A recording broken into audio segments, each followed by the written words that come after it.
ഈ വീഡിയോയിലെ മൃഗത്തെ തിരിച്ചറിയുക. ഒരു പക്ഷേ നിങ്ങൾ ചെറുപ്പമായിരിക്കും.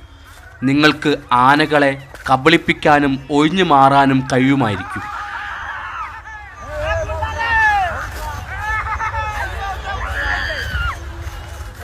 ഇത്തരം കുൽസിത പ്രവൃത്തികളൊക്കെ ചെയ്ത് നിങ്ങൾ നിങ്ങളുടെ പാട്ടിന് പോകും.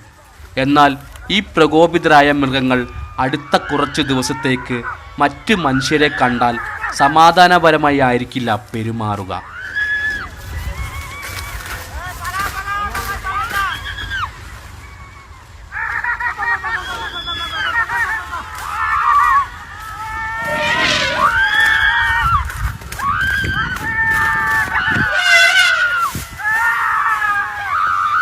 നിങ്ങളുടെ വിനോദത്തിന് മാത്രമായി വന്യമൃഗങ്ങളെ പ്രകോപിപ്പിക്കാതിരിക്കുക.